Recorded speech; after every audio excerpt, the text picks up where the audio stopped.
மானஸ் பக்கங்கள்.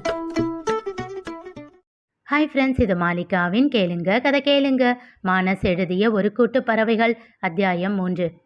ஆதியிடம் பேசிவிட்டு அழைப்பை துண்டித்த நிதிஷ் மனதில் பாரத்தோடு தோட்டத்தை வெறித்து கொண்டு இருந்தான்.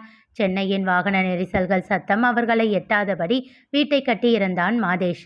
ஆம், அவர்கள் இப்பொழுது இருப்பது சென்னையில்தான். கோவையில் இருக்கும் கடைகளை தன் சித்தப்பாவின் 2 மகன்கள் பொறுப்பில் ஒப்படைத்து விட்டான் மாதேஷ். தங்கள் கடையின் ஒரு கிளையை இங்கே சென்னையில் தொடங்கி இப்பொழுது அதனை தான் பார்த்து கொண்டிருக்கிறான். படித்து முடித்த பின் நிதிஷும் மாதேஷோடு தொழிலில் இறங்கிவிட்டான். அருணாச்சலமும் மலர்கொடியும் கோவையில் தான் இருக்கிறார்கள். அவ்வப்போது வந்து தங்கிவிட்டு செல்வார்கள். ஃபேஷன் டிசைனிங் படித்த அஸ்விதா அதன் பிறகு ஜுவல் டிசைனிங் கோர்ஸும் முடித்துவிட்டு அவர்கள் கடையின் நகைகளை டிசைன் செய்யும் பொறுப்பில் இருக்கிறாள். நிதிஷுக்கும் அஸ்விதாவிற்கும் திருமணமாகி 2.5 ஆண்டுகள் ஆகின்றன. நிதிஷ் அஸ்விதாவை தேடி அவர்கள் அறைக்குள் செல்ல அவள் அங்கே இல்லை. அவர்கள் அறையோடு ஒட்டி இருக்கும் மற்றொரு அறைக்குள் நுழைந்தான். அங்கே அவள் இருந்தாள். கணினியில் ஒரு நகைக்கான டிசைனை வரைந்து கொண்டிருந்தவளின் அருகில் சென்று அமர்ந்தான் நிதிஷ். அவனை கண்டுகொள்ளாமல் தன் வேலையிலேயே கவனத்தை பதித்திருந்தாள் அஸ்விதா. மெல்ல அவளிடம் சமாதானமாக பேசத் தொடங்கினான். Suvi, please, I am sorry. ஏன் இப்படி பண்ணுற? என்கிட்ட இப்படி பேசாமல் இருக்காதடி. It hurts me a lot. உனக்கு தெரியாதா நான் உன்னை எவ்வளவு லவ் பண்ணுறேன்னு? இன்னும் அவன் பேசிக்கொண்டே இருக்க அவளிடம் இருந்து எந்த பதிலும் இல்லை. மெல்ல பார்வையால் தன் மனைவியை ஊடுருவினான். ரவுண்ட் நெக் வியர் மற்றும் நைட் பேண்ட் அணிந்திருந்தாள். அடர்த்தியான அவள் மொத்த முடியையும் சேர்த்து தூக்கி நடுமண்டையில் கொண்டையிட்டிருந்தாள். அதனால் அவள் கழுத்து நன்றாக தெரிய அவன் பார்வை அதிலேயே பதிந்தது. அவன் அணிவித்த பொன்தாலியோடு சேர்த்து கழுத்தை விட்டு கொஞ்சமாக இறங்கி இருக்கும் ஒரு மெல்லிய செயின் மட்டுமே அணிந்திருந்தாள். ரசனையாக அவளை பார்த்து கொண்டு இருந்தவன் அவன் உரிமையை நிலைநாட்டும் தாலியின் அருகில் பின்னங்கழுத்தில் அழுத்தமாக ஒரு முத்தம் வைத்தான். அவனுடைய மீசை முடி உரசியதில் அவள் இறுக்கமாக தன் கண்களை மூடிக்கொண்டாள். எப்போதும் அவன் இடும் முத்தத்தில் கரைந்து விடுபவளுக்கு இன்று ஏனோ கோபம்தான் பொங்கி வந்தது. அவசரமாக கணினியை அணைக்க முற்பட சட்டென்று அவள் கையை பிடித்து தடுத்தான் நிதிஷ். சாரி சுவி, நான் உன்னை டிஸ்டர்ப் பண்ணலை. You carry on with your work என்று மெல்லிய குரலில் சொல்லிவிட்டு அவள் அருகிலிருந்து எழுந்து கொண்டான். வெளியில் செல்ல கதவின் அருகே சென்றவன் மீண்டும் ஒரு முறை அவளை திரும்பி பார்த்தான். மன்னிக்கவே முடியாத அளவுக்கு அப்படி என்னடி தப்பு பண்ண என்று தனக்குள்ளேயே கேட்டுக்கொண்டு பொங்கி வர துடித்த கண்ணீரை அடக்கியவாறு அங்கிருந்து வெளியேறினான். இங்கே ஆதி, நிதிஷ், அஸ்விதா இருவரை பற்றி யோசித்து கொண்டு சிந்தனையில் ஆழ்ந்திருந்தான். சார், அருகில் கேட்ட கான்ஸ்டபிள் முருகப்பனின் குரலில் தன்னிலை அடைந்தவன் திரும்பி அவரை பார்த்தான். தண்ணி கேட்டீங்களே என்ற ஆதியிடம் அந்த பாட்டலை நீட்டினார் அவர். தேங்க்ஸ் அண்ணா என்றவன் அதனை திறந்து குடித்தான். சார், என்ன ஆச்சு? ஏன் உங்கள் முகம் ஒரு மாதிரி இருக்கு என்றார் அவர். ஒன்றுமில்லை என்றவன் நெற்றியை நீவிக்கொண்டான். சரி சார், நீங்கள் வேணும்னா 2 மினிட்ஸ் ரெஸ்ட் எடுங்க, நான் பார்த்துக்கிட்டு இருக்கேன் என்று சொல்லிவிட்டு சாலையின் பக்கம் பார்வையை திருப்பினார் முருகப்பன். இல்லைண்ணா, பரவாயில்ல. இருங்க சார், நீங்கள் கொஞ்ச நேரம் ரெஸ்ட் எடுங்க, எனக்கும் வண்டி நம்பர் பழக்கம்தானே, வந்தா பிடிச்சி வைக்கிறேன் என்று சொல்லி புன்னகைத்தார். அவனும் சிறு புன்னகையோடு சென்று ஓட்டுநருக்கு அருகில் இருக்கும் இருக்கையில் அமர்ந்து கொண்டான். சீட்டில் சாய்ந்து கண்கள் மூடி நெற்றியை நீவி யோசித்தான். தன் தங்கைக்கு ஏன் இவ்வளவு கோபம் என்று எவ்வளவு யோசித்தும் அவனுக்கு புரியவில்லை. பேசாமல் அவளையே அழைத்து கேட்டு விடலாமா என்று யோசித்தான். எப்போதும் போல் இருந்தால் சட்டென்று கேட்டு விடுவான்தான். இன்று ஏனோ அவர்கள் இருவருக்கும் மிக அந்தரங்கமான ஏதோ ஒரு விஷயம் சண்டையில் முடிந்திருக்கிறது என்று மட்டும் புரிந்தது. இதில் தான் தலையிடுவது சரியில்லை என்றும் தோன்ற நிதிஷ் கூறியதையெல்லாம் யோசித்து கொண்டிருந்தான். சட்டென்று ஒன்று தோன்ற அவசரமாக நிதிஷை அழைத்தான். மொட்டை மாடியில் நின்று மனதில் வருத்தத்தோடு இரவை விரித்து கொண்டிருந்தான் நிதிஷ்.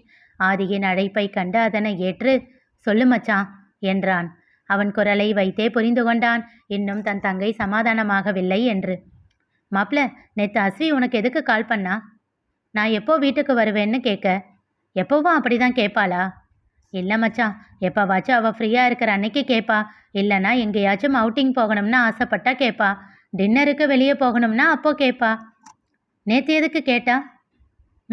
எப்பவும் போல அவள் ஃபோன் பண்ணதும் என்னம்மா எங்கேயாச்சும் போகணுமா அப்படின்னு கேட்டேன். இல்லை, சும்மா எப்போ வருவேன்னு கேட்க தான் ஃபோன் பண்ணேன் அப்படின்னு சொல்லிட்டா. சரி, நீ நைட்டு வீட்டுக்கு வர லேட் ஆகும்னு சொன்னப்போ என்ன சொன்னா?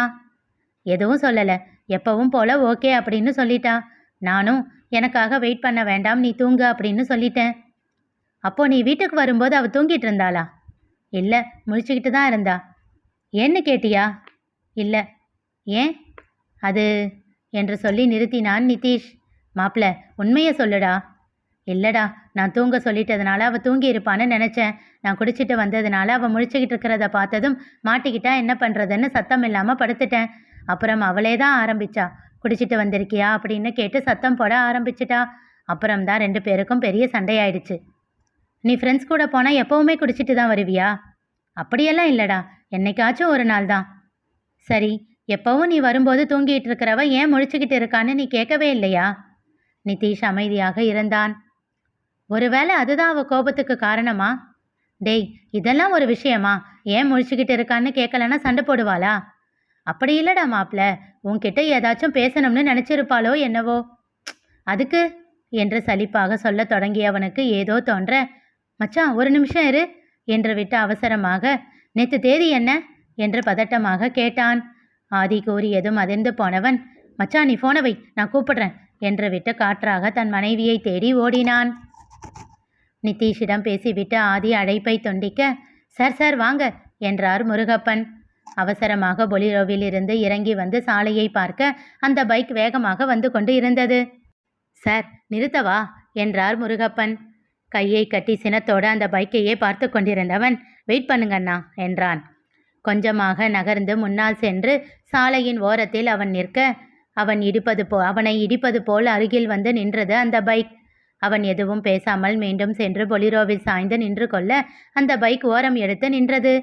அதை ஓட்டி வந்த நபர் கையில் அணிந்திருந்த ரைடிங் கிளவுஸை கழற்றி பைக்கின் பெட்ரோல் டேங்கின் மீது வைத்துவிட்டு தன் முகத்தோடு சேர்த்து மறைத்திருந்த தலைக்கவசத்தை கழற்ற, அத்தனை நேரம் அதற்குள் அடங்கியிருந்த அவள் கேசம் இப்பொழுது அடங்காமல் வெளியில் வந்து அவள் தோள் வரை புரண்டு நின்றது. கவசத்தையும் டேங்கின் மேல் வைத்தவள் தன் கையால் ஸ்டைலாக தன் கேசத்தை கோதி ஒதுக்கினாள். காலில் ஹேக்கிங் பூட்ஸ் அணிந்திருந்தவள் ஜீன் பேண்ட்டும் டிஷர்ட் அணிந்தும் அதற்கு மேல் மோட்டார் சைக்கிள் ஜாக்கெட்டும் அணிந்திருந்தாள். இறுக்கமான முகத்தோடு நின்றிருந்த ஆதியை பார்த்து கொண்டே அந்த பைக்கிலிருந்து ஸ்டைலாக இறங்கினாள். ஒரு ஆணின் கம்பீரத்தோடு இருப்பவளை எப்பொழுதும் போல் இப்பொழுதும் ரசித்து பார்த்து கொண்டிருந்தார் முருகப்பன். அவள் மெல்ல ஆதியை நெருங்கினாள். அவள் அருகில் வந்ததும் தன் முகத்தை திருப்பிக் கொண்டான் ஆதி. அவன் கோபம் புரிந்து சட்டென்று அவன் கன்னத்தில் ஒரு முத்தம் வைத்தாள் அவள். யார் அவள்? தெரிந்து கொள்ள தொடர்ந்து கேளுங்க, கதை கேளுங்க. மீண்டும் சந்திப்போம்.